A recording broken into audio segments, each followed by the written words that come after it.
Assalamu alaikum, everybody. Welcome to another Quran study. Today we'll be reading from Surah 56, starting at verse 71. Let's all seek refuge in God from Satan rejected. A'udhu billahi minash shaitanir rajim. Bismillahir rahmanir rahim. Excuse me. Have you noted the fire you ignite? Did you initiate its tree, or did we? We rendered it a reminder and a useful tool for the users. You shall glorify the name of your Lord the Great.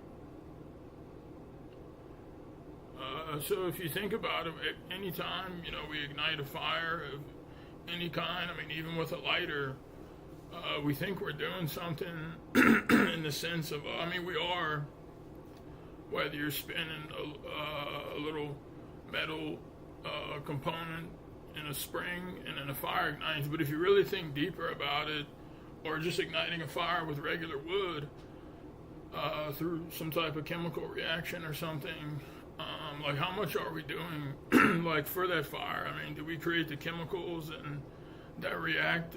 Do we create the circumstances or cause anything to initiate? Or even the materials that are used. If you excuse me, if you're using wood to burn the fire or charcoal or whatever, or let's just take wood for example. Did you create, the wood or the material that's being used? And even the fire that's constantly being lit, it's coming from something somewhere, right? We know that's from God. Excuse me. And so these are things to think about and glorify God, about glorify God and thank Him for, because these things are useful. They're useful tools for the users. If we think about how useful fire is, in pretty much every manufacturing process, some type of heat or fire was used at some point, even to create components. Even if you might say, well, certain products or manufacturing products or processes don't use fire, but the components and tools that are used in that specific one, they had to be welded and shaped and molded and in furnaces and stuff. So everything, not everything, but a lot is made from fire, and this is a blessing from God, because it makes our lives so much easier. Excuse me, I'm sorry. It makes our lives much easier, and and also we could, it's a test in a sense, if you want to think of it like that, on how we're going to use it. We can use it to cook our food. We can use it to mold metals or make useful tools, because fire in of itself is a useful tool. Or we can use it to burn somebody's house down. Obviously we wouldn't do that or think about it, but there's people that have done that. And so in the sense of it being a test for people, the same way everything around us, we can use it to glorify God or not, or do something worse. Just an example with a laptop or cell phone. You can use it to strive in the cause of God. You can use it to read the Quran, message brothers and sisters, share good, interesting stuff that helps us all, grows our soul. The list goes on. Or you can use it for illicit gains or something, or for corruption. So these things are all blessings from God, and to show our appreciation isn't just to say, oh, thank you, God. That's one way, but we have to use these things in the right way, and also think about them too. Each time we're using them, we can remind ourselves about these things and how God initiates and is controlling all the chemical reactions. Even for a stove or something. So these are what helps us make God our God the majority of the day, and this is ultimately what will help us make it to heaven. This will contribute. Verse 75, only Only the sincere can understand the Quran. I swear by the positions of the stars, this is an oath. If you only knew, that is awesome. This is an honorable Quran and a protected book. None can grasp it except the sincere. A revelation from the Lord of the universe. So these have footnotes. We'll go ahead and read these.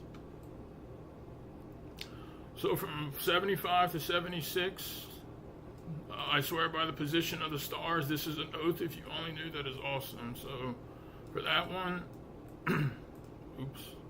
it reads, our universe, the smallest and innermost of 7 universes, contains 1 billion galaxies, 1 billion trillion stars, spanning billions of light years.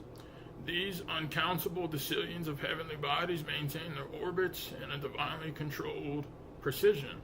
The more we learn, the more we realize how awesome this oath is. See Appendix 6. So God be glorified. God is telling us how awesome this oath is right here in this Quran. And I think it's maybe God that, I don't know if it's Muhammad or God that, I think it's God that, when it says, I swear by the position of the stars, but nonetheless, it's an oath that's awesome in the sense, we can see how many billions of trillions of stars, and that,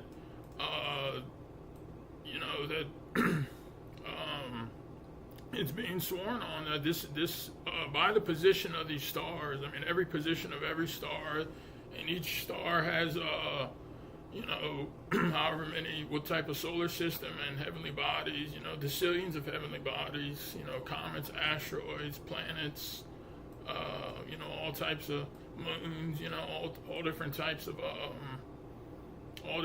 these heavenly bodies. And this is an oath. If we only knew, that is awesome, because it's a life-saving book. It's a life-saving mercy and beacon from our Lord. Imagine, in a sense, if you think about it, this was like personally sent down, quote unquote, to humanity. And so it's honorable because it comes from the most honorable Lord. That's one of his names in the Quran, the most honorable Lord. So, imagine you get something from like that directly from God. It didn't come through a man, right? It came from God. It's God's revelations, and he sends his messengers and prophets to reveal this stuff to us. So we should treat this with the utmost respect, reverence, and be appreciative for it by following what's in it, and reading it throughout the day. So it is also in the next verses, it's referred to as an honorable Quran and a protected book. None can grasp it except the sincere. So the footnote reads, the insincere who are not satisfied with the Quran alone are divinely prevented from understanding the Quran. This concept is repeated through the Quran. That's Surah 17, verse 45, and Surah 18, verse 57. Consequently, they cannot understand this verse. For example, compare this translation of 7:3, 1746, 41:44, and 56:79 with other translations. SubhanAllah, this verse in of itself, it's referring to, right, the Quran, how the Quran, only the sincere can grasp it, but it's also in the very verse in of itself, this specific verse about the sincere grasping it, we can see that the insincere can't even grasp this verse that it's talking about, because and those people are going to be, as we know and we're told, that aren't satisfied with the Quran in its entirety and in its as a whole. They're unappreciative for what God has brought them and given, and they set up other idols, religious scholars, and leaders beside the Quran. And as we're told here, consequently, they can't understand this verse, not just the whole Quran. I mean, as you can see, you can see these other translations of these very crucial verses, just like the other popular one. It's the Great Criterion. When God alone is mentioned, the hearts of those who disbelieve in the hereafter become averse. They're not going to be satisfied. I'm just paraphrasing, but we can see this stuff, manifest itself in real life. And so, thank God. May God help us to be among the sincere, and thank God for his sending his messenger, the messenger of the covenant, to explain this stuff for us and clarify. He was a clarifying messenger, as we're told through the Quran. So that's something to be really appreciative for, because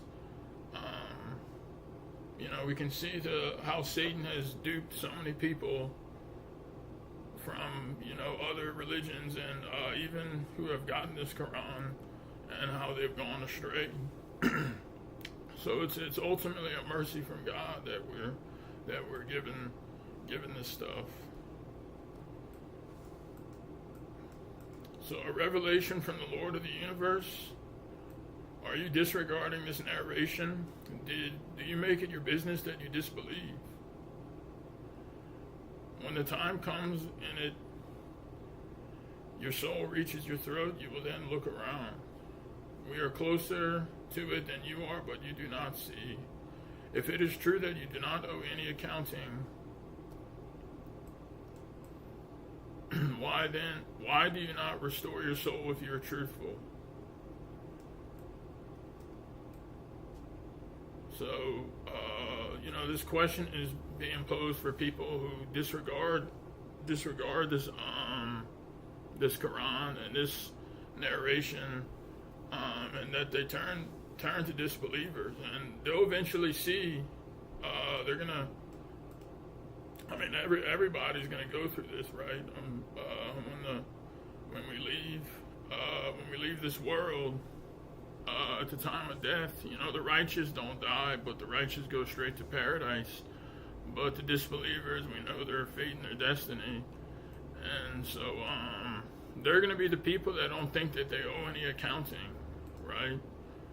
Or even if even if there's people that think they owe some type of accounting, but then Jesus or Muhammad or somebody or some saint or some saint or Mary or somebody's going to intercede for them. That's not going to be the case. They're going to be shocked.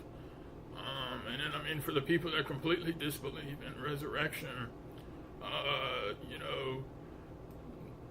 we're being asked the question, why do you not restore your soul if you're truthful? Because these people aren't truthful, so they can't do something like this. They really have no power. Even if they didn't even initiate their own creation. At one point, it's like they came into this world as a helpless infant, and it's like how powerful and smart were they then? They came into this world knowing nothing, and so for them to grow up and transgress and start disbelieving or preaching a message of falsehood to people and roam the earth arrogantly just exposes their arrogance. Because if we all think about it, we all came into this world pretty much helpless.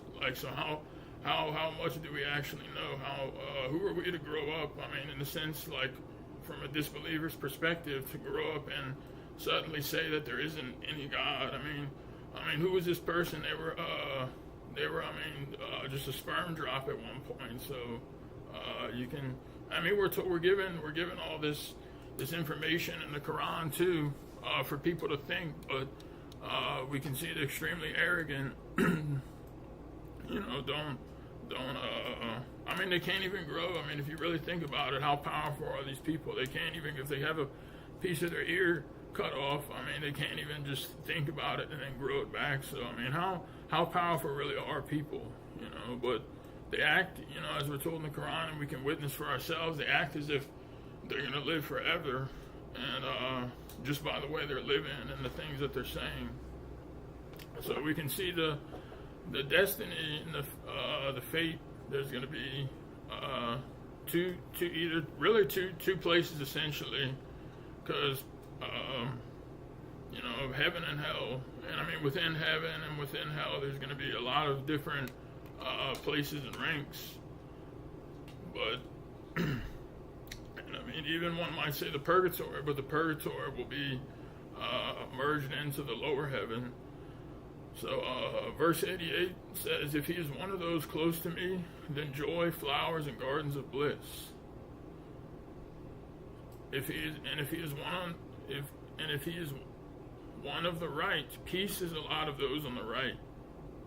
So the one that's close to God, seeing that this is going to be the high heaven, so that's going to be, that's why we should do as much for ourselves to grow our soul. And I mean, not even just, we can strive for that, but in the sense of not becoming complacent and just trying to make it, because really, even if we try to make it into the high heaven, making it into the low heaven is going to be a fantastic triumph, and we're going to be extremely lucky, because like as this old saying goes, if you shoot something I used to hear from my dad, like if you shoot for an A, like when you're taking an exam, the worst you'll probably do is a C. You probably might make a B. You could make an A.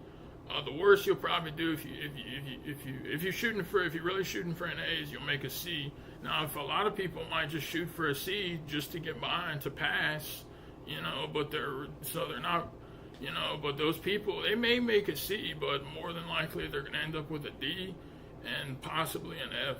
So in that sense, just applying that a little bit of like logical thought process, I mean, we can use that to think about how much we're doing for ourselves, and then hereafter, like in what we're doing in this world, as far as where our eternal destiny is gonna be. And even for the ones on the right, in the lower heaven, peace is a lot of those on the right. So it's still gonna be unfathomably fantastic, blissful, far better than anything in this world, as God refers to it as a great triumph, And then we see the other destiny, verse 92. "But if he is one of the disbelievers, the strayers, then an abode of inferno and burning in hell. This is the absolute truth. You shall glorify the name of your Lord the Great." So this is the truth that cannot be.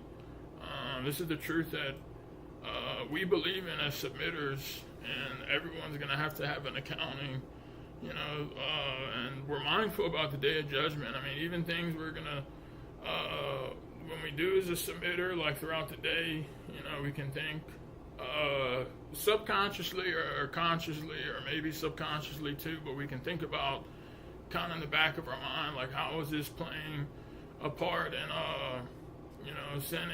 advancing your soul or regressing your soul, in the sense of what we're going to have to account for on the day of judgment. And mashallah, I really like one of the songs.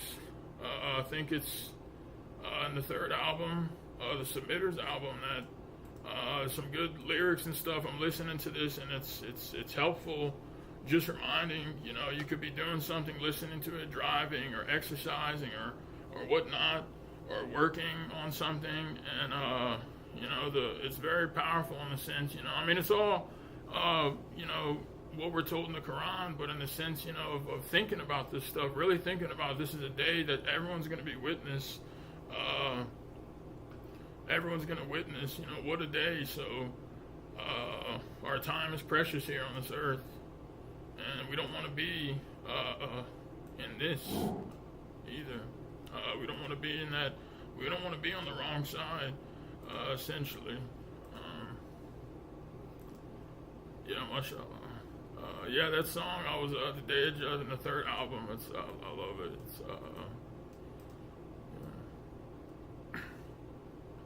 And that's part of like zikr too, because the fact that I'm noticing these things, and I'm sure other submitters who listen to this stuff, it's it literally, not that I was acting bad, but it literally made me think more positive, and just ran into a situation like 20 minutes later, just a normal interaction, and I'm thinking about these things. So that little things like that, it adds up, and that could they makes huge differences, because we know in the hereafter, anything we can do to develop our soul, so it's multiplied in a sense. So like adding $1 into your bank account in the hereafter could be like $100 million, because everything is just like the messenger. How the messenger said, Friday prayers and stuff. You can't put it in how many billions of dollars. So just zikrs and stuff throughout the day are the same way, and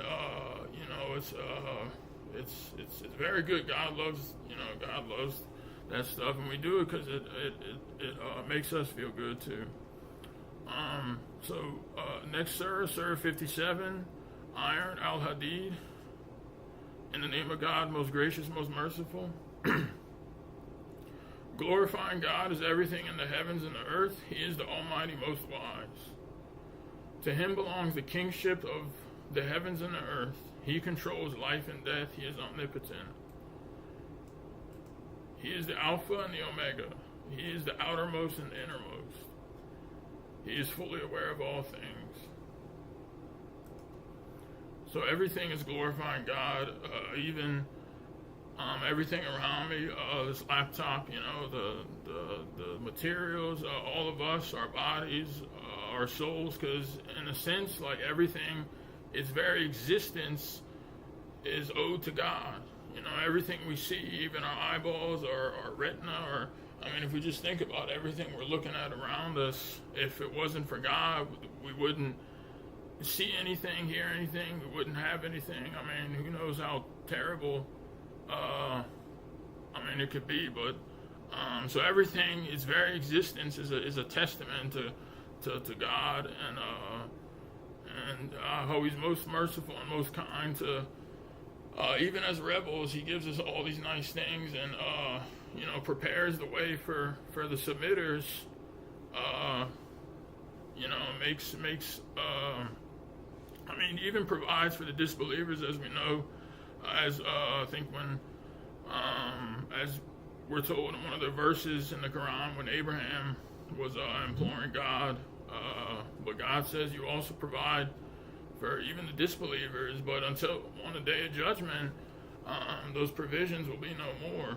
These people, the people that fail to develop and nourish their souls, and most importantly, they don't nullify their grown soul, or their good works that aren't nullified by committing idol worship. So if you fall into worshiping Jesus, Muhammad, or yourself, or if you don't get rid of this stuff at some point in your life, and if it's you don't want to, idol worship is not forgiven if maintained till death. So this is we have to constantly think about this and remind ourselves. And God can make it very easy for us in the sense, if we zikr and remember that God is running everything. So anything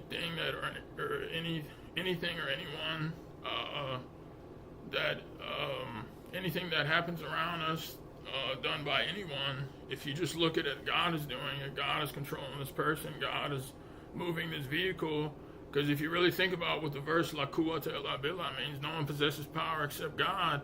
That means, even for someone to raise their arm and hand you, a book or something, or a receipt paper, that person is only able to do that because of God. So God, to him belongs all the kingship in the heavens and the earth.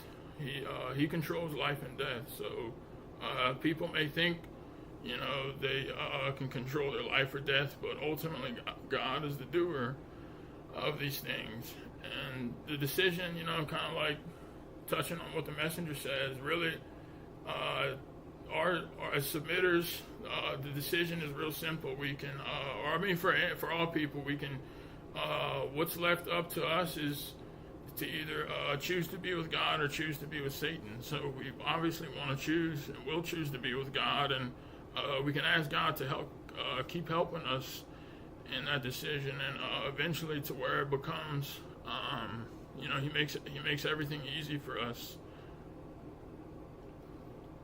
and He's fully aware of all things. He's Alpha and Omega. And also, I like this, because if we think about what 19 means in the Quran, how the first numeral and the last numeral, in the sense, He's the first and the last, He's the Alpha and Omega. So, subhanAllah, it's, 19. And there's other very profound reasons for why 19, and you can see the appendix for that. But that's one of the reasons. I think that's very beautifully put, and it's amazing.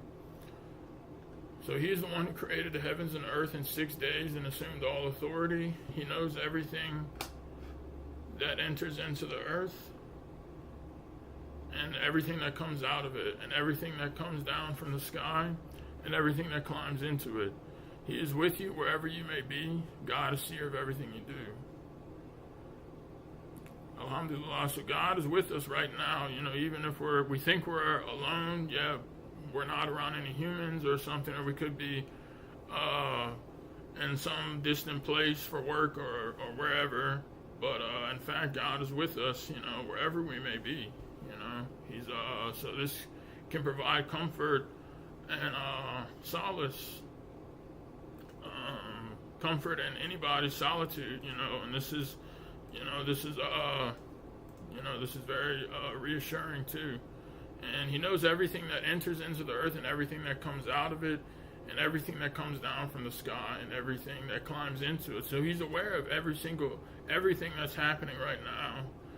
So really there's nothing for us to ever worry about, in the sense, even if as submitters, we know what we see or hear on the news. It's like, this is happening, but in a sense, like, God is fully aware of this, so are His angels, and so in a sense, we just have to worry about our submission to God, and everything else is taken care of. We decide to be with God and uphold God's point of view, and God will help us in that decision. And this one has a footnote, so about the earth, the heavens and earth being created in 6 days. So verse 4 reads, "The 6 days of creation are simply a yardstick to inform us of the relative importance of various components, to emphasize the significance of the planet Earth, and to let us know that the Earth is the only inhabited planet." SubhanAllah. And so see footnote 41, 9, 10. So I think this footnote also mentions how there's this one says that there's a equal number of Earths. I forget exactly, but essentially maybe we can talk about that after, or pull up the verse. But essentially, there for the evolutionist and disbelieving factions of people, atheists or whatnot, they're going to be shown on the Day of Judgment that there were other Earths, right? But there's no life on them. There's Earths identical to this one, but there wasn't ever any life. So, and we know that the Earth, the yardstick is, so it's basically, it's a yardstick in the sense where it's a measurement, like the footnote tells us, it emphasizes the significance of our planet, all the provisions, all the creatures that are being provided for, everything, every grain is calculated that every bird gets. I mean, even the amount of blood like every mosquito gets and may get from us too is even calculated. All these things are calculated for every creature. So this emphasizes the significance of why we're here, and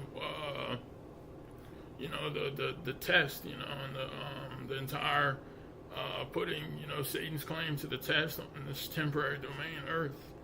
And but you can see more information about that in the verse in that footnote. To Him belongs the kingship of the heavens and the earth. All matters are controlled by God.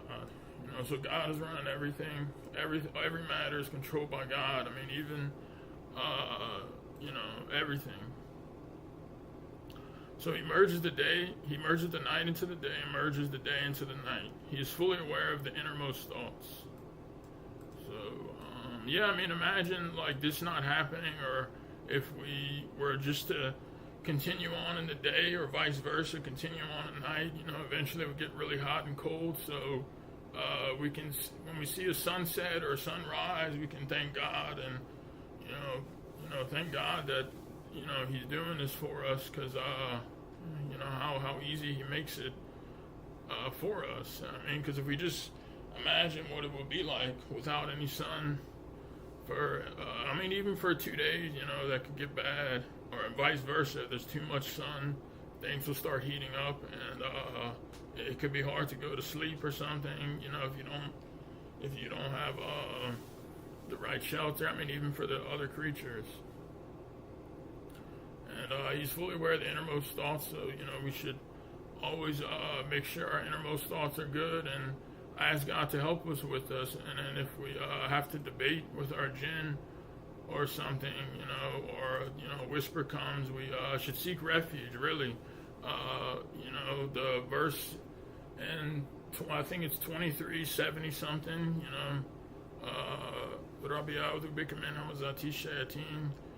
that one, and then Surah 113, 114, and then just seeking refuge, A'udhu billahi minash shaitanir rajim.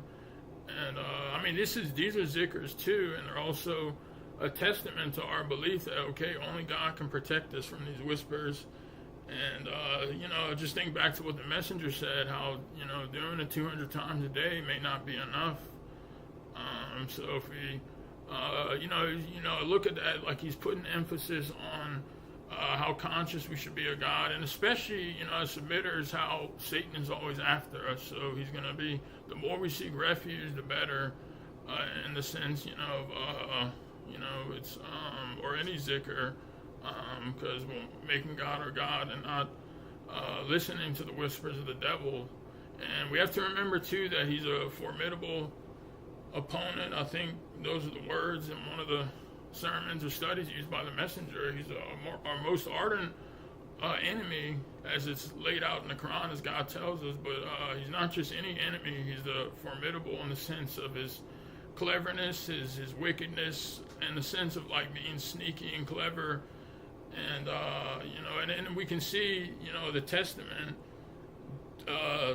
to that, because we can see how many people have gone astray, and even people that really think they're guided, like from but fall into idolatry or somehow, and that they're utterly convinced. I mean, we can see how millions have been mobilized and worshiping other than God, and we know intercession is his most effective bait. So that, but he's going to try different bait though. If intercession is not going to work for us, he's going to try something else. I mean, he tailors his bait according to the individual, in the sense, like, he's been able to study us, so not to get too much off track, but just wanted to emphasize that point, and being aware of this, and seeking refuge.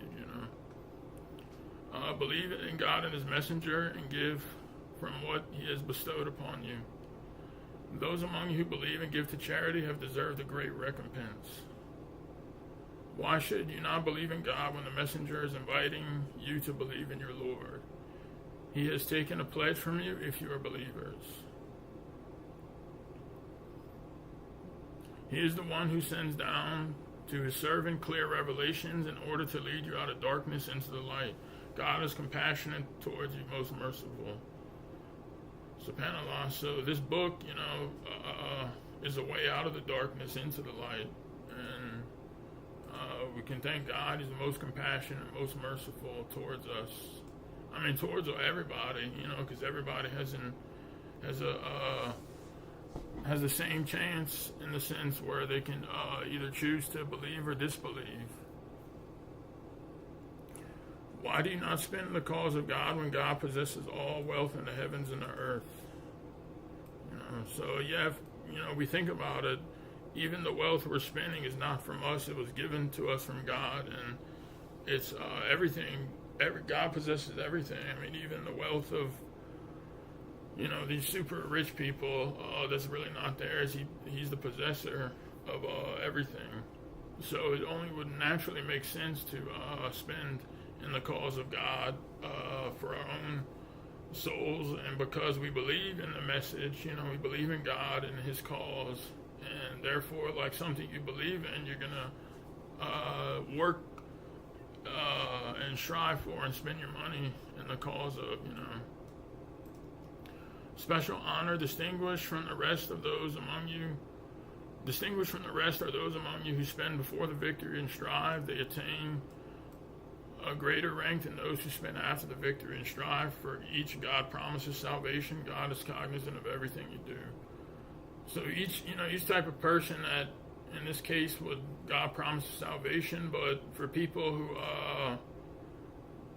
spend before a victory comes, it more of a testament to their faith, and especially maybe stuff they're gonna have to go through where after victory comes, in the sense where people is good still, but people are gonna be it's gonna be much easier to push out of your circle, and because everybody you won, or people are gonna want to join the winning side in that sense. And it's not to take away from people just joining just because they're with the winners, but in the sense where people, it's easier for people to accept or spend in the cause of God because they're not faced with really any opposition or any pushback, or it's not the the popular, or it's now become popular now. So and there's a that's God recognizes these differences. So.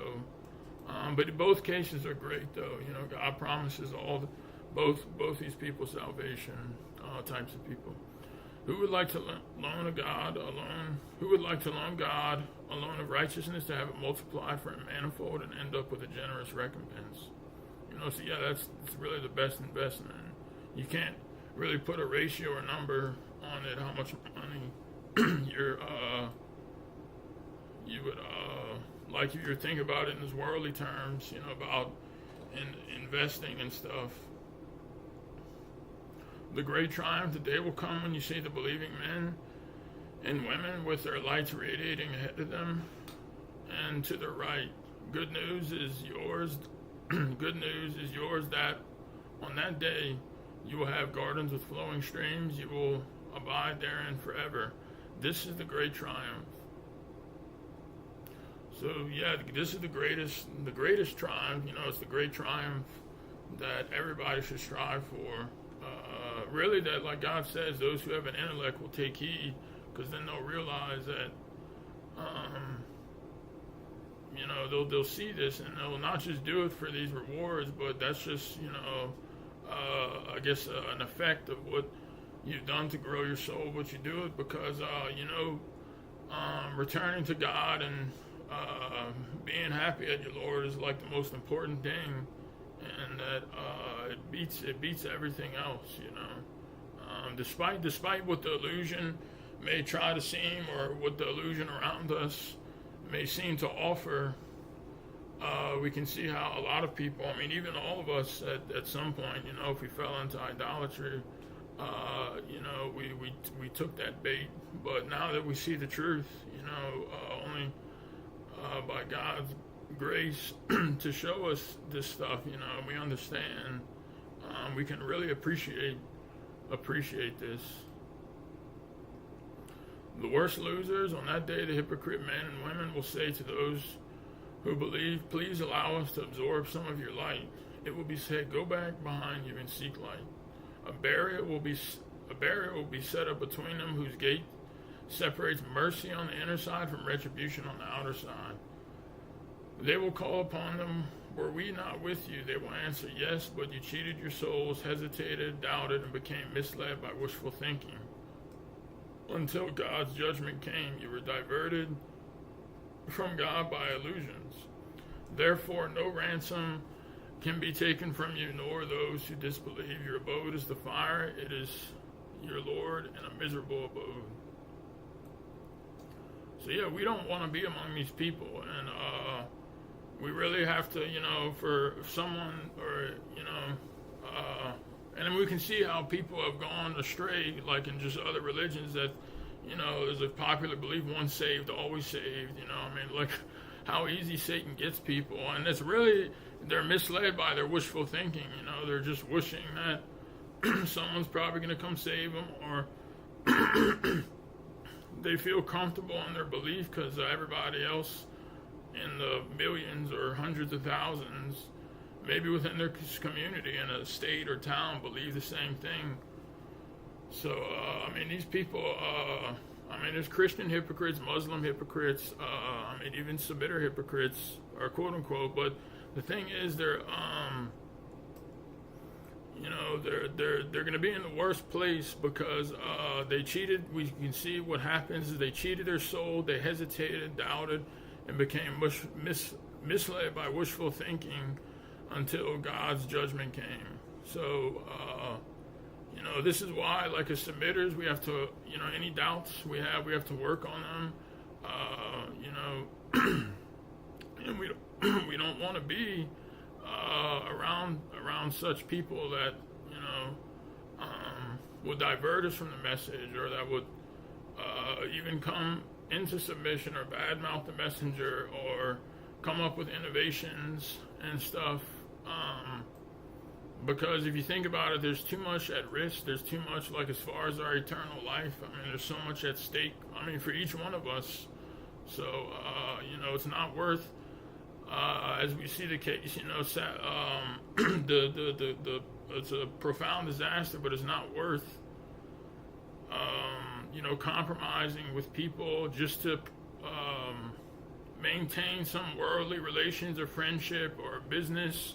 I might get more money this way, or do business transactions and stuff, which happens a lot. People do that, but it's just a compromise, and it's it's a selling out, if you want to say, of the soul. So, we have to really think about this stuff, because we don't want to end up like this, And in this part, I think it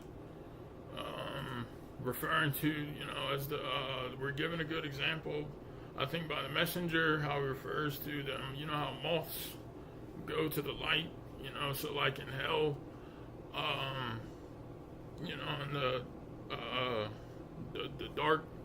darkness and the dark places, it's going to be any sort of light. We know there for the people of paradise, those people will be able to visit these people in hell, and so these people in hell are going to want to absorb some type of light,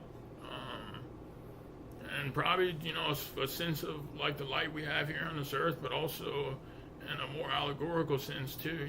It could also be a type of energy or something too. But they're going to be told, go back behind and seek light, and a barrier will be set up from them. So I think that's about time. So with that being said, if there's any comments or questions, please feel free.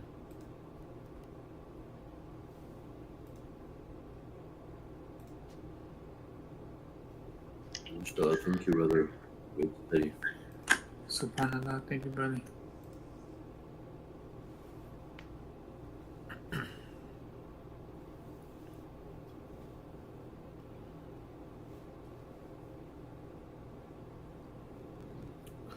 Yeah, I'd like to talk about the verses regarding the hypocrites that we read.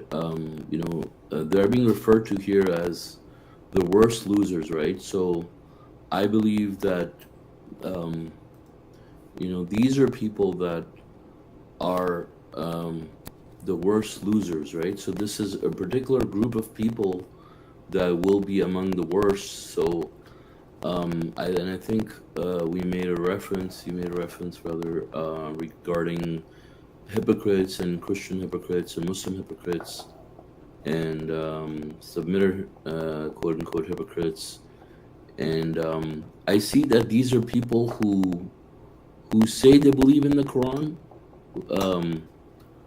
whether they call themselves submitter or Muslims, but they actually claim to believe in the Quran. Like God says that the hypocrites, they claim to believe what was given to us and what was given to them. Now, in the broader sense, anybody can be hypocrite. For example, a person who tells people like, "Hey, you should like go to the gym every day," and he doesn't ever go. I mean, you could say, "Well, that person's a hypocrite," right?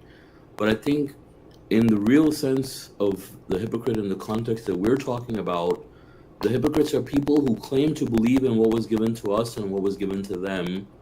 So these are people who claim to believe in the Quran. I mean, because like speaking of ranks, right?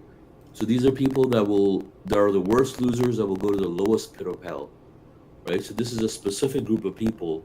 So we see that these are the people who say that they believe in the Quran, and as our source of guidance, whether they believe in Hadith and Sunnah with it or some other scriptures or not, but they have some sort of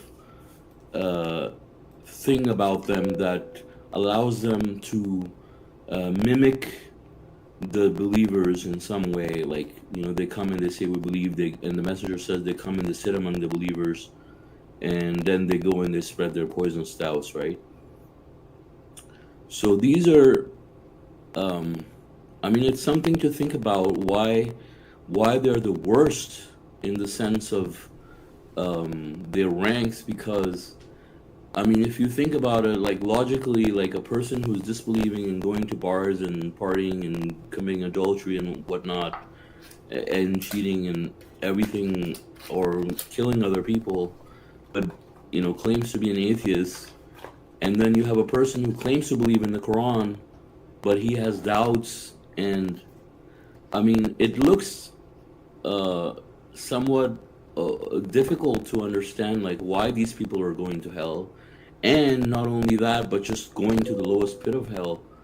But I think when we think about how how bad these people are, in the sense of, one, they try to distort the religion from within, try to promote doubt from within, to divide the people, to fabricate lies from within in a very deceptive and sneaky manner, and just knowing history on how the religion got distorted. These were by these types of people who spread their poisonous doubts and misled other people, right? And caused the most damage. I mean, of course, everything happens in accordance with God's will, but these are the people that have potential to cause the most damage and harm when it comes to the believers and when it comes to God's religion. So it makes sense that these people go to the worst pit of hell, because also another point there being that they get so close to the message that they're given the miracle, they're given the information, they have all the knowledge that we all have, and they have all the knowledge that every believer has, yet the person has not succeeded in using that to their benefit, but in fact has abused it for their own selfish reasons, for show off and popularity and whatever else that they have used it for, and from financial gain or some other type of worldly benefits that they go for, and then change the religion in some way. And when I think about it, the people who have claimed to be submitters, I mean, how the religion of submission has been distorted in terms of how people have tried to cause division and diverted people, and cause disputes, and cause the believers to be separated, cause innovations to come into the religion of submission. I mean, no Christian or Jewish person, or even a Sunni Muslim can come as they are identifying as those people, and come and change the religion, right? But a person claiming to be a submitter will come into religion and start to use the same text, the same videos, audios, everything, whatever, and use it to make submitters believe that, for example, circumcision is a part of the religion, or salat is, let's say, not 3 times, not 5 times, but let's say 4 times or 3 times or 2 times, or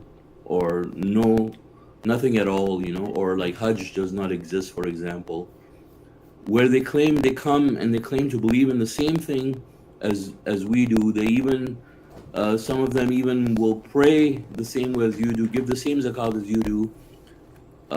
Yet many people have a very hard time calling these people hypocrites, because they say, well, this person believes the same way as me, gives the same, prays the same way as me, gives the same zakat, so he's my brother. Like, I've literally seen people make these statements, and I've seen that, like, to me, like, I've seen those people as hypocrites, because they exhibited the same traits. But those are the people that said exactly that.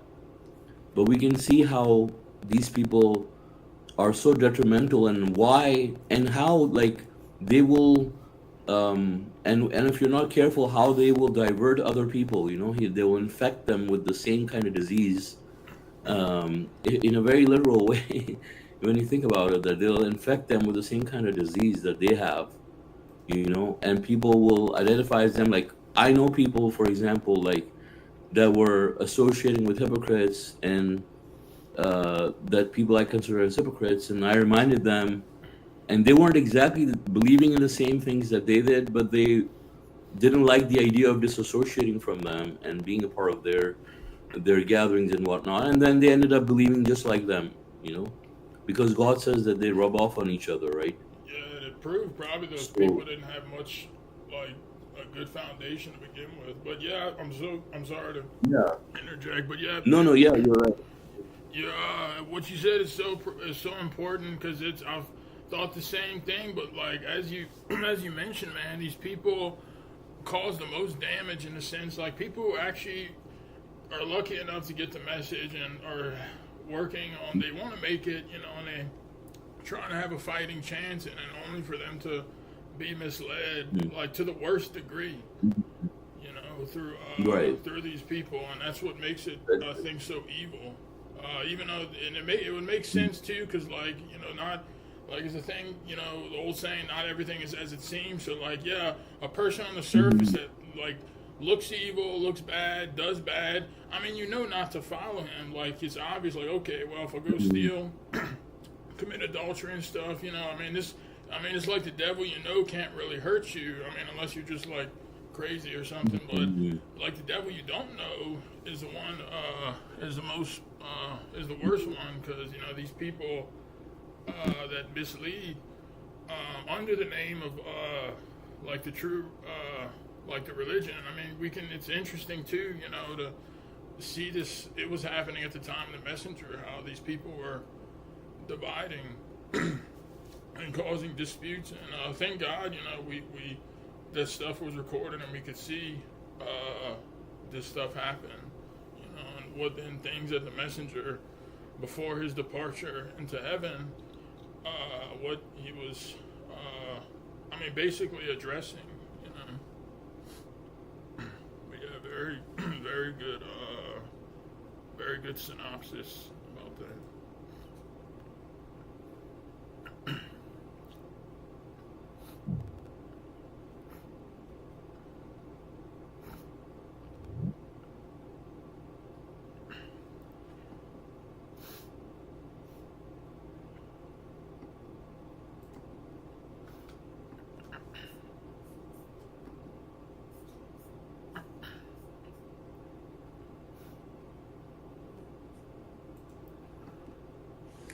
Yeah, we can see too, like, these people that, like, that's what I'm saying. Like, if you have doubts about circumcision, they shouldn't just become complacent and aside with, the majority of people are believing this in this group, let's say 50 to 100.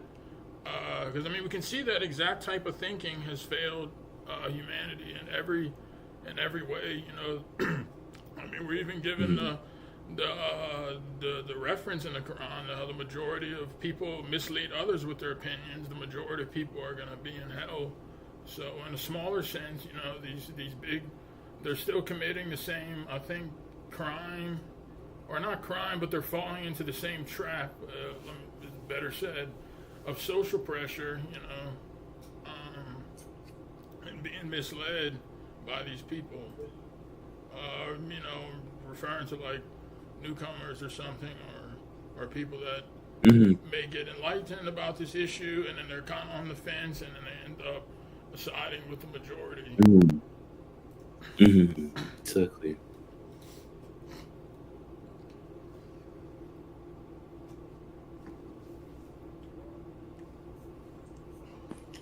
I mean, yeah, and then they get certain information to let them know, what's wrong about what they're following, and by God's leave, and letting them know what all the wrong things, that's wrong with what they're doing, and instead of taking heed, and submitting to God the right way and seeing all the wrong things, and instead of submitting to God the right way, instead of doing the right thing, they go against the truth, against the submitters, and then they end up just being in a deeper hole, in a worse situation, because now they know the truth. Now they, like, you're telling them these things, by God's leave, to try to the truth, and then now they're going against it directly. They know, like, they have all the information, all the scientific information of why this is wrong, everything in the Quran that's telling us that this is wrong, and they still choose to do these things, Exactly. It's very bad. So, God be glorified.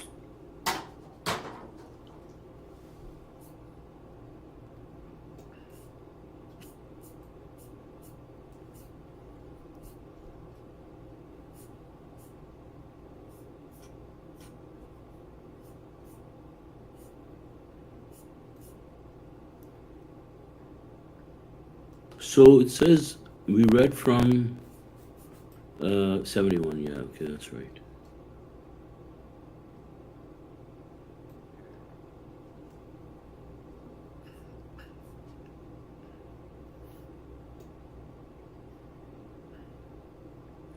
Yes, and it's something so, like, what they see it like that, like circumcision is just circumcision, but no, like, they're falling, like, literally they're falling in the same thing, like the Christianity, and the traditional Muslims, they're falling in that same hole, in the same trap. It literally is exactly that, Going backwards.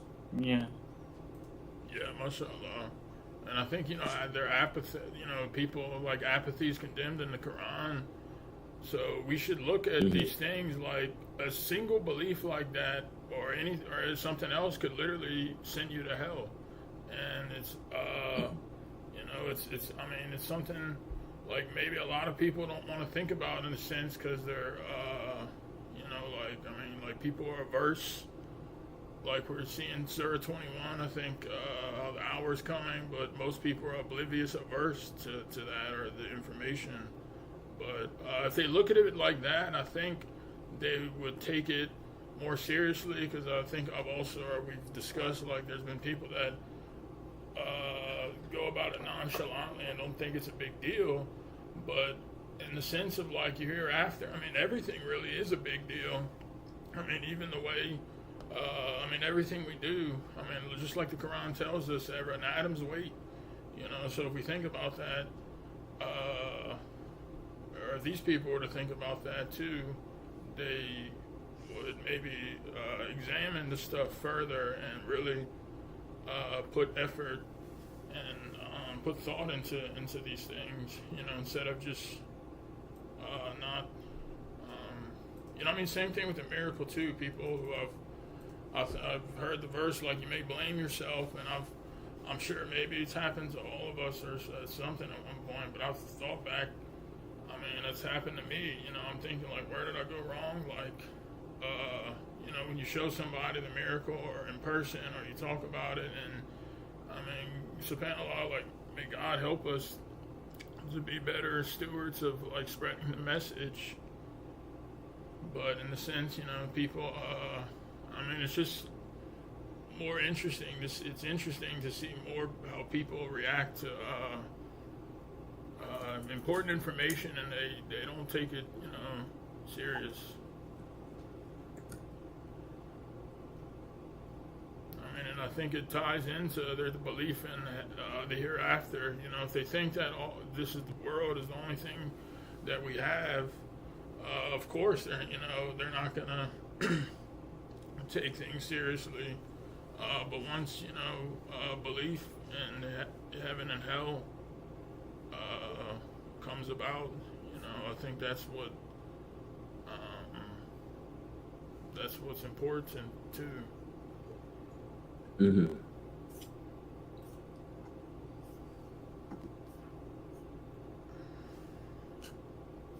Absolutely. And mashallah, also, we read about the verses talk about the special honor that God talks about. I think we're very fortunate, extremely fortunate by God's grace to have been born at a time where we are there in submission just before the victory, right? And God says here that why don't you spend in the cause of God when God possesses all the wealth in the heavens and the earth? And it says, distinguished from the rest are those among you who spend before the victory and strive. Those who spend before of the victory and strive, right? It says are greater in rank than those who spend after the victory and strive, because they are the pioneers, and they are going to the worst hurdles and resistance and persecution and being outcast and all these things. It's much more difficult for these people. So when they strive in this manner, and whatever struggle they go through, whatever pain they have that they go through as a result of it, God will reward them much more than the people who come afterwards, and do the same things. But because these people are doing that before the victory, things are a lot harder, and that is why the ranks of these people can be much greater, right? So this is really a great opportunity for all of us to strive in the cause of God, because we know that after the smoke comes, people are gonna realize what happened. They're gonna turn to God, and eventually submission will prevail. If how we are understanding it is correct. So it's very close if we think about it, and how the messenger says, it will be within 50 years, and we know how much time has passed since then. So very little time left before the victory comes. So this is a great opportunity for us, this generation, to really get a lot of credit for our eternal hereafter, right? So it says it's a great triumph. So when you think about it, really we have an amazing opportunity ahead of us to do whatever possible it is that we can to really distinguish ourselves among those ranks, to get as much credit as possible right now.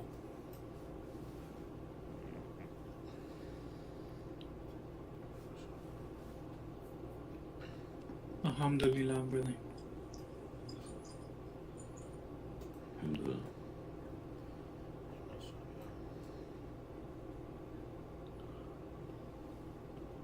I mean, right now, as it is, being a submitter is hard among the submitters, let alone the disbelievers and the traditional Muslims, I mean, you have so many hypocrites,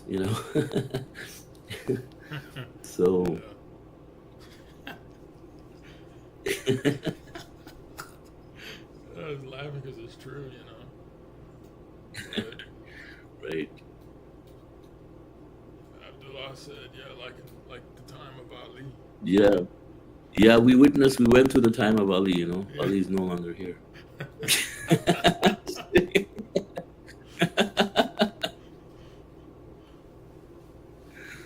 There was a person in our group, his name was Ali too, so.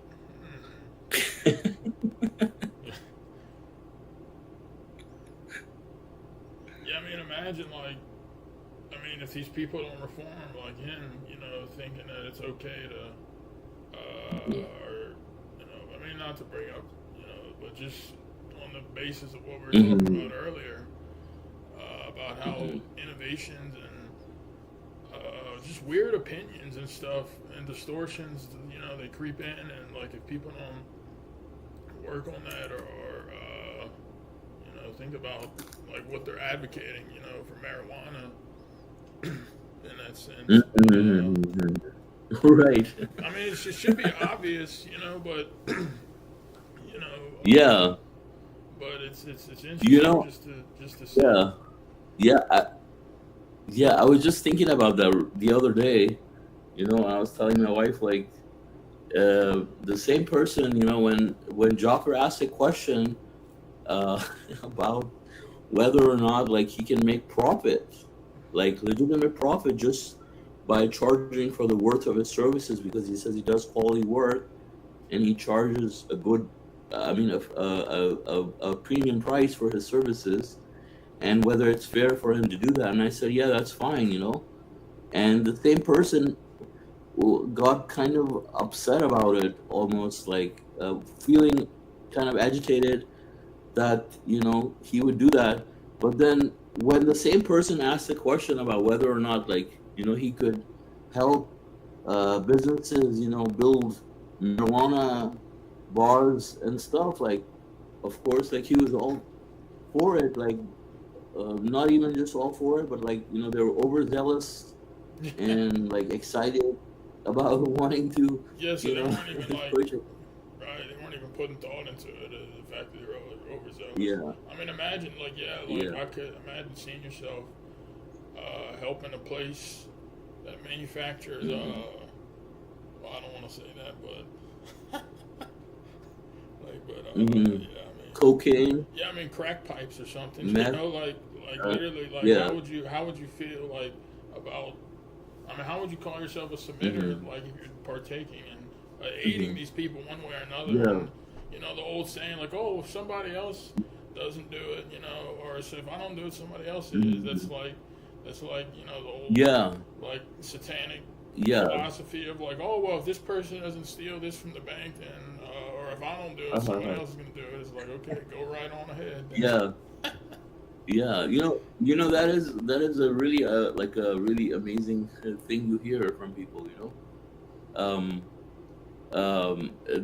This is funny because I saw a video recently, like a real video, from like an Israeli, like there was a real video of an Israeli, like trying to kick out his neighbors from their homes and taking over, and the person was like, oh, these are our homes and you're our neighbor, why are you taking over our house?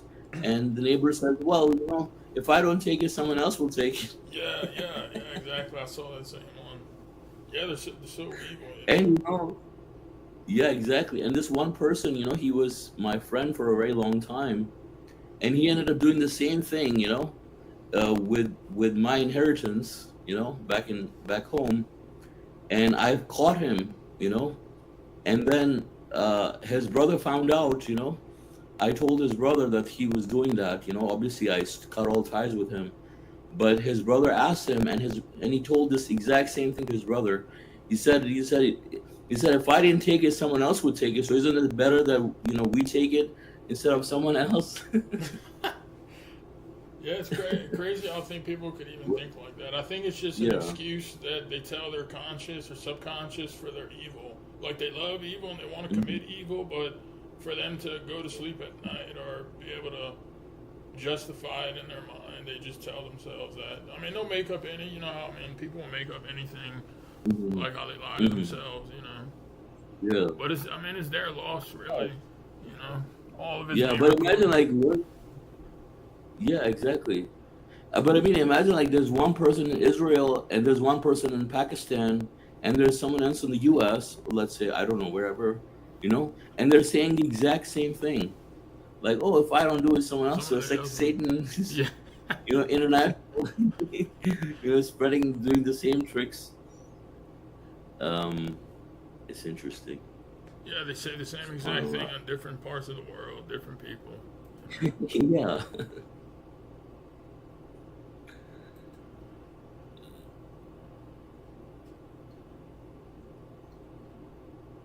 Yeah, so the earth was created in 4 days, and the heavens was created in 2 days, right? Mm-hmm. And then that As a total, yardstick. okay, yeah, like a yardstick. And then in total, that would, so it's like yeah, that's amazing, you know.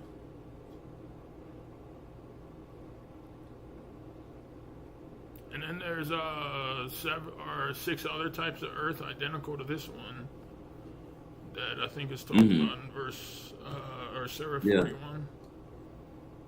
Yes. I always thought that was interesting. Like when I first read that some time ago and hear the messenger explain it.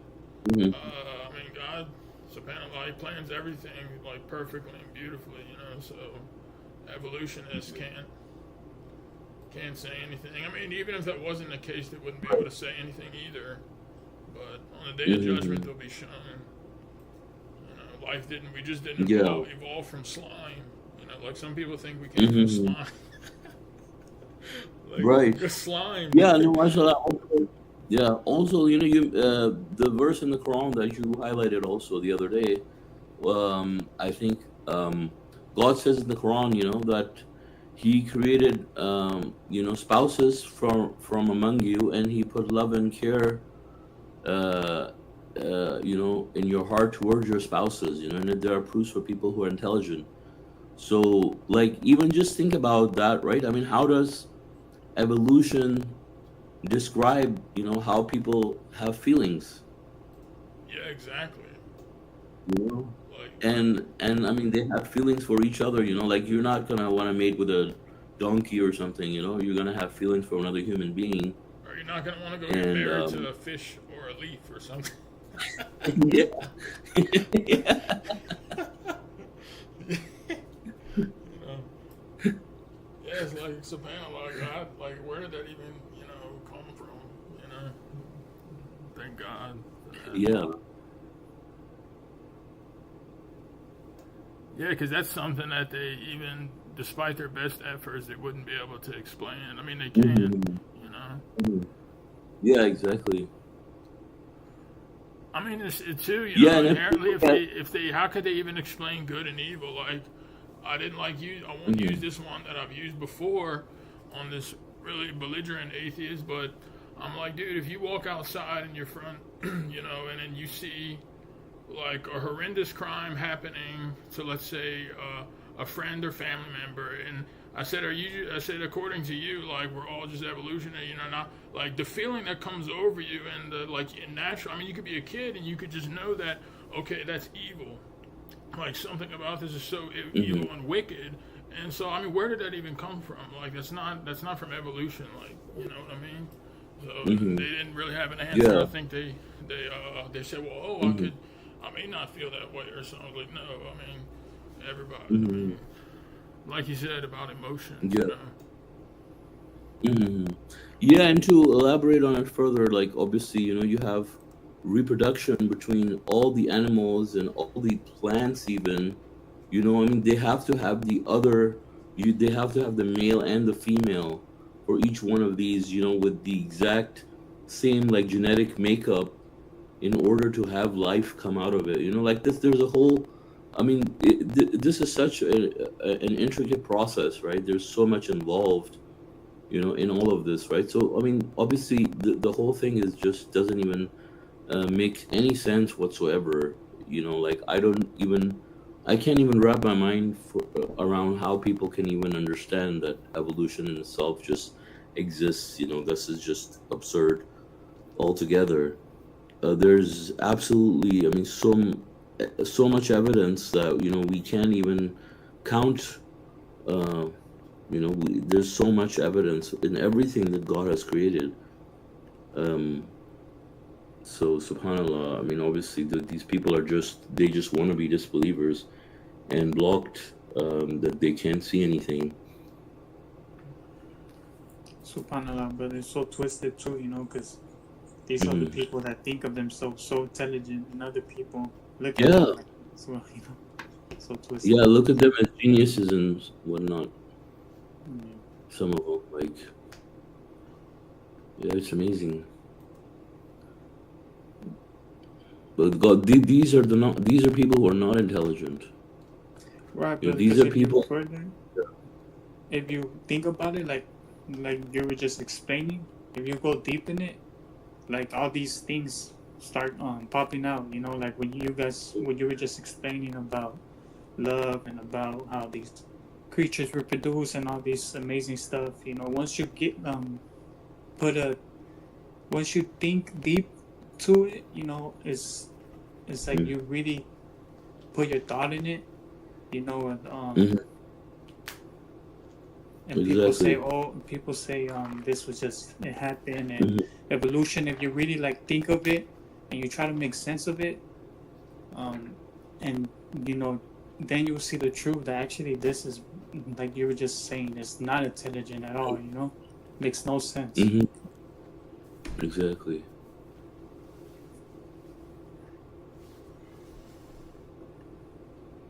Yeah, I mean, God has given us so many things, including our brains, to think about these things, right? I mean, how would you describe the brain working? How would you describe, like, for example, the the the stimuli from your eyes, you know, the light turning into electrical signals in your brain, you know, interpreting it, or your speech, for example, you know, I mean, all of these senses that God has given us, these are enough evidence for anybody to become a believer, you know, just, and that's why God has given us a natural instinct also to believe. So all of these atheists, for example, will have obviously they'll have no leg to stand on in that sense, right? Because all their arguments are going to be nullified, because we all have the natural instinct to worship God alone. So everybody knows about God.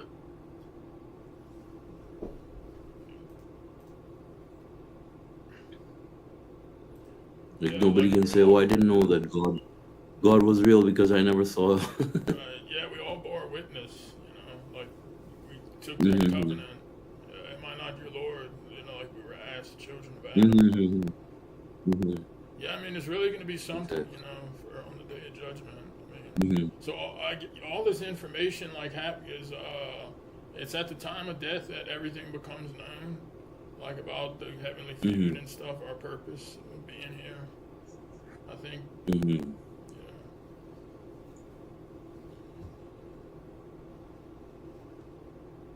I mean, too, you know, if you look at it, like humans haven't evolved to live like, you know, 10,000 years. I mean, you know how we live and we die. Hmm. So I mean, that's another proof in of itself about death and life. I mean, even dreams. How do you how do you explain dreams? You know, Hmm. Yeah. I mean, like how these dreams, you know, like the brain and stuff, and how these Yeah. dreams are constructed. Yeah.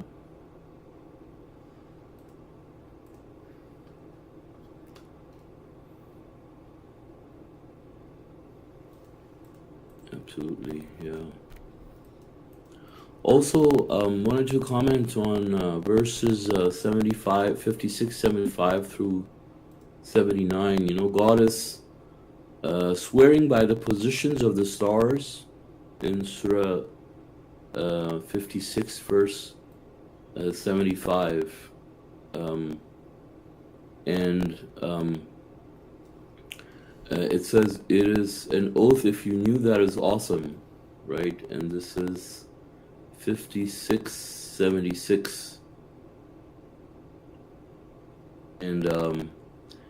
And we know that the Quran represents, you know, the initial Q represents the Quran, right? And the occurrence in the Q initial surahs is 57 in each one of the Q initial chapters, right?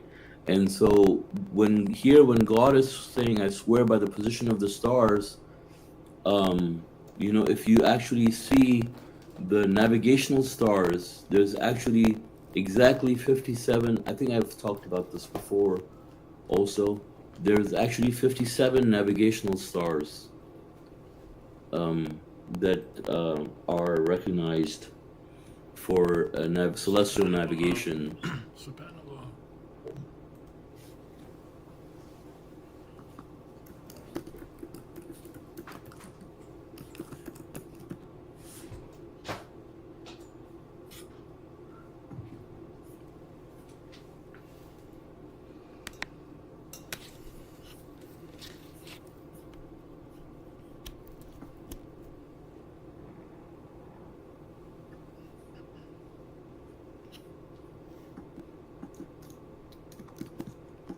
Yeah, this is the navigational star chart from the U.S. Naval Observatory, and I will get to the part about the stars. Celestial.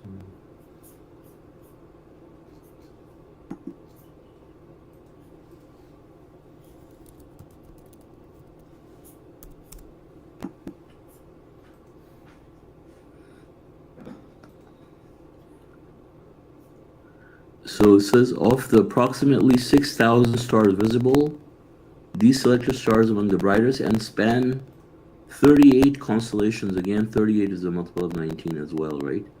And it says they're only the other 57 selected stars have daily positions given, aiding to the navigator in essentially performing observations on them. This, I'm gonna paste this here, and it says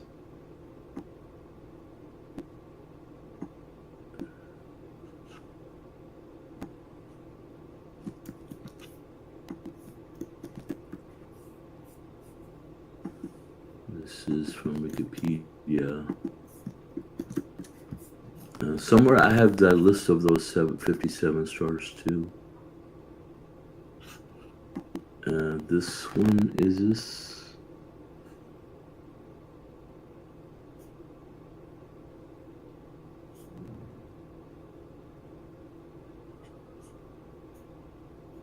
How much is 16 plus 17 plus 18?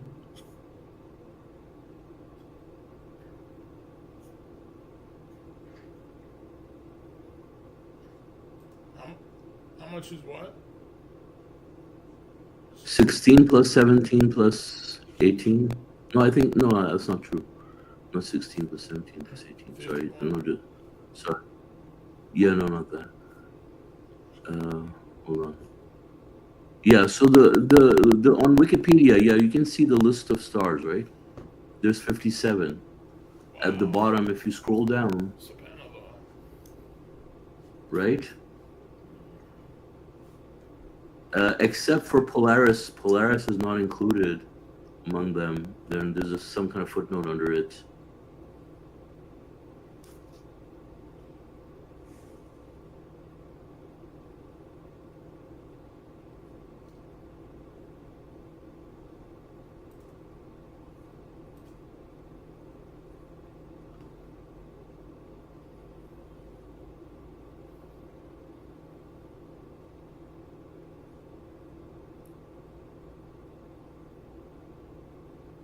Yeah, so this list uses the assigned numbers from the Nautical Almanac, which includes only 57 stars. Polaris, which is included in the list given in the American Practical Navigator, is listed here without a number because it's not in that list that is given from the Nautical Almanac.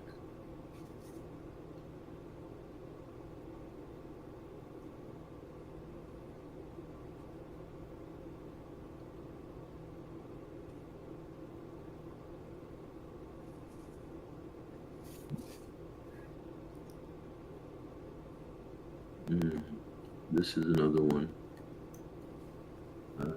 57. I sent another link there also. 57 selected stars for navigation.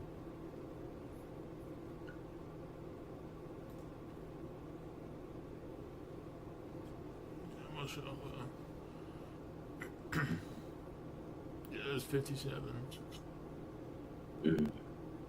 Mashallah, brothers, how we were talking about planets. Imagine Satan. How he supposedly, has to be in charge of just one. You see the incompetence that he's not even able to control this. Control one, and God is controlling everything, including his actions. Everything is according to God's law.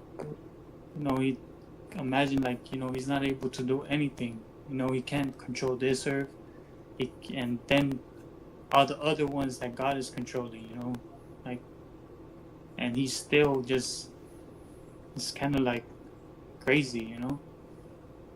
Like how blind he is. And how it's just his ego. Because even now, he should see that it's impossible.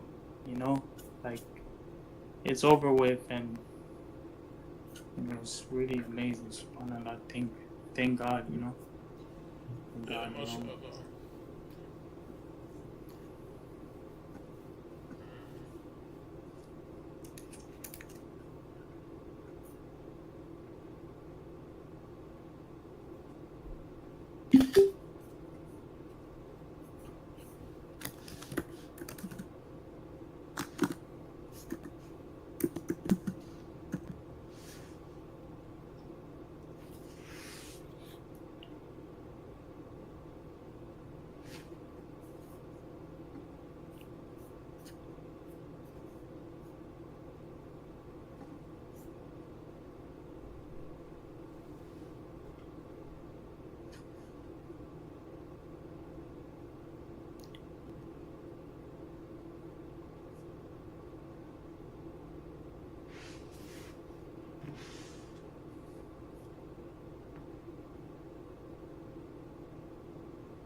All right. Anyone else have any other comments or questions?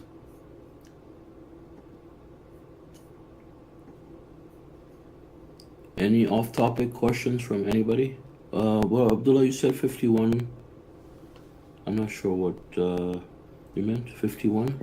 It was when you were talking about the numbers, brother. He added. Oh, numbers adding up to 350. Oh, I see. Oh. Yeah, I had an off-topic question real quick.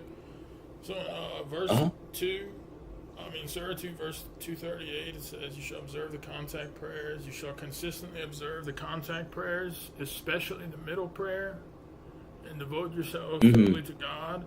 So, do y'all think maybe this ties in, or like what this means, especially the middle prayer, like how that it's in Surah 103, the afternoon, it says, "By the afternoon, the human being is utterly lost." But except one who observes or observes the contact prayers and gives the zakah and stuff. Is that how? So you're asking if the middle prayer is the afternoon prayer? No, it says, because it says especially the middle prayer. So I was wondering why the emphasis, and then I thought about Surah 103, the afternoon, and how most human beings are lost. So is that the right way to look at that? Yeah, I think. Yeah, well, all the prayers are maybe, important, like Fajr. Yeah. I think Fajr is like maybe like super. Yeah, but I think especially the afternoon prayer is important in the sense that I think afternoon prayer is a time that people tend to be very busy with their daily stuff, like end of day type of thing. People are working really busy, in the Mashallah, middle of that's their what I was day. thinking. it's right in the middle of your day, right? Hmm. So Yeah, so like it's very you easy might for be people. somewhere or something. You're running Okay, errands and okay. stuff. Yeah, like you could be working, really busy, and Hmm. especially like like for a lot of people, it's like the day is almost gonna end, and it's not a very long period of time too. Not like the noon prayer usually has a long window. Afternoon prayer can have a shorter window also, and you could be working. It's the middle of your day kind of a thing. So it can become challenging for people. Hmm. Uh, in that sense, people who are preoccupied with worldly things. Um, I Hmm. mean, that's how we see, like Solomon, for example, he became preoccupied with his horses, middle of his day, Hmm. um, Yeah, it with his caused him to afternoon prayer. miss his prayer. hmm hmm But yeah, I mean, it stands true for all the prayers. Obviously, we have to do all five of them. Hmm. They are all of equal importance. But like when I see the emphasis here, it's like yeah, it's like a tricky time of the day. Hmm. It somehow becomes easier to miss. It's like not. It's not like you're like, for example, like your dawn prayer. For example, your night prayer. You have a lot of time. Your night Hmm. prayer, dawn prayer. You wake up, earth, start your day. You have nothing going on at the time. Except maybe you were sleeping and you're tired. It's hard for you to wake up, but it's not like you're preoccupied. You're not gonna miss. If you have it on mind. But afternoon prayer, even noon prayer, let's say, you're taking lunch, it's still a longer time. You have a longer window. Afternoon Hmm. prayer, you have a shorter time, and it's like a busier time than other times. Right. Maybe in the peak of it. So it can be easily missed by a lot of people who are not serious about their prayers. Yeah, it makes sense. Like, if you have a dental appointment or you're running errands for groceries or you have to go to a soccer game or something, just regular things that, looking back, most of the stuff, I mean, even at work, you don't get off most hmm people until 5, 6 o'clock. I mean, that afternoon prayer falls hmm right about that ending about that time. So, hmm yeah, a hmm lot of stuff happens during that time period. Mashallah is very kind and good that God reminds us, and just tells us. He makes it very easy too for us to, he spells out hmm the importance of, I mean, all the prayers and Yeah. making our blueprint pretty really easy to follow. But hmm may God help us and make it easy, or make it easy to understand. But may God help us make it easy for us. Easy for us to fulfill all our duties and obligations. I mean, um, this is a great opportunity again, and a huge responsibility at the same time. And the fact that we are Satan's prime targets. So just may God help us and protect us through all of this. Obviously, it's uh, it's like one of those horror movies where just they start out as a big group, Yeah, and then one by one they're all dying. That's funny, brother. Mashallah. yeah, like Final Destination or something. Oh yeah, yeah, brother Abdullah said yes. Solomon, yeah. So while Solomon did miss he missed the middle prayer. Yeah, because he didn't miss the sunset prayer. I think the sun had set. Yeah, hmm that's good. Yeah. Yeah.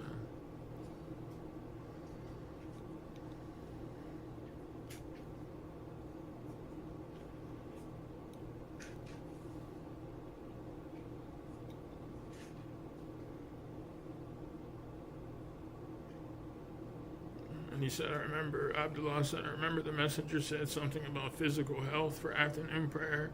Like in the middle of the day, you were actually doing exercising. Hmm.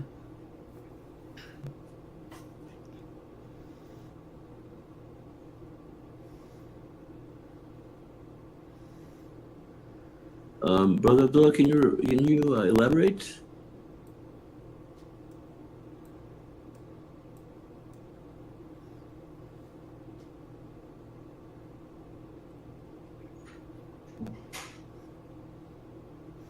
I think maybe he was talking about the. Are you talking about that time when he was about the truck driver who was on the road a lot and then doing the prayers like stretching or something? Who was the truck driver? I think in one of the audios it was. Or he might have been. He was actually talking about Fajr prayer. I think maybe, but he was talking about the importance of like the prayers getting out. You know, moving around and stuff. Yeah, but who was the truck driver? I think Imam or something was his name. Oh, okay. I thought you said something about the messenger. I'm No. joking. No. Wait, what did you think I said? The messenger was driving. No, I thought you said the messenger was driving a truck. Oh, no. No.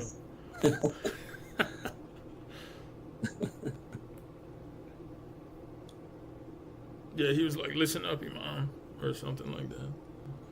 Okay, yeah, right. Yeah, it gives him a break in the middle of his day. Yeah, because it's not good to sit, you know. I mean, Long periods. yeah, long periods and stuff. It's Yeah. good to get up, move around, walk, and stretch. I even thought it was interesting, too, just put this out there, is like, when you bow, when you prostrate, how, you know, blood more blood goes to your head and it expands and dilates your blood vessels, which is good to keep them, you know, I forget how it was explained, but it's good to you know, do that, essentially. Yeah, and subhanAllah, I mean, these are all the benefits of exercise and staying clean, as you know, it's just like side effects of our contact prayer. But obviously, we're doing our contact prayers to grow our souls and nourish our souls as much as possible. But you know, God gives them these benefits, like extra benefits, among many other benefits from doing all of these things. You know, subhanAllah. Just like fasting too. I think, you know, these are proofs too. Like if we think about them, like it's proofs that what we have is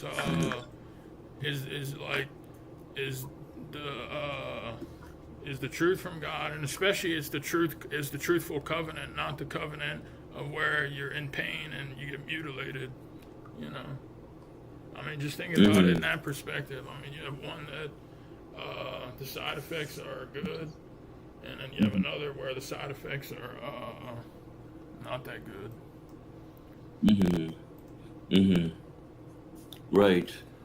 MashaAllah. Yeah, so also, Brother Abdullah mentioned that about the afternoon prayer. It says he makes us exercising in a way while we may be sitting all the day and doing work. It makes us healthy, do salat, includes movements of the body. No, mashallah, brother, your English is very good, No, mashallah. your English is really good. Yeah, and he even started learning not too long ago, you know, so given that, like, mashallah, he's Wow, a very man, that's quick pretty learner. impressive. It's hard Yeah, to learn, yeah. and especially English too. Yeah. You know. Yeah, especially when you're older, you know, I mean, learning Yeah. another language is very challenging. I don't think I could, even if I tried to learn another language. I'd have to work really hard. Yeah, well, you have to work hard, yeah, for sure. But even if I did that, To do I don't that. know. I took other languages in school, and I don't remember too much. I just know a few I mean, some people words. have a right. Yeah, I mean, some people have an aptitude for learning languages, you Hmm. Yeah, that's good. know. I wish I did. Mashallah.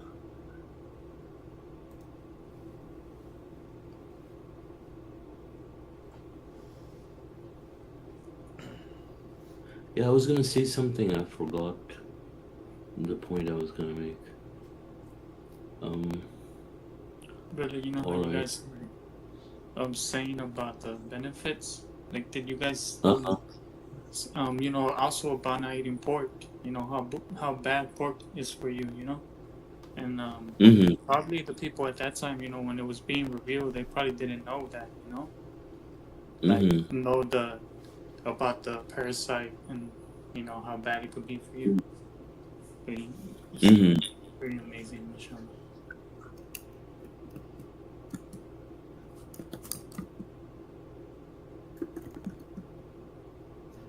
Yeah, the fasting is super healthy for you. You know, not everybody's coming out with that, how important fasting is. And, you know, like, so many people are doing it now. SubhanAllah. Mm-hmm.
All right, I guess if there are no other comments or questions, God willing, we can conclude our study. So thank you all for joining us, mashallah. Thank you, Brother John, for leading the study and streaming it. God willing, our next English Quran study would be on Saturday at 9:30 a.m. Pacific time. God bless you all.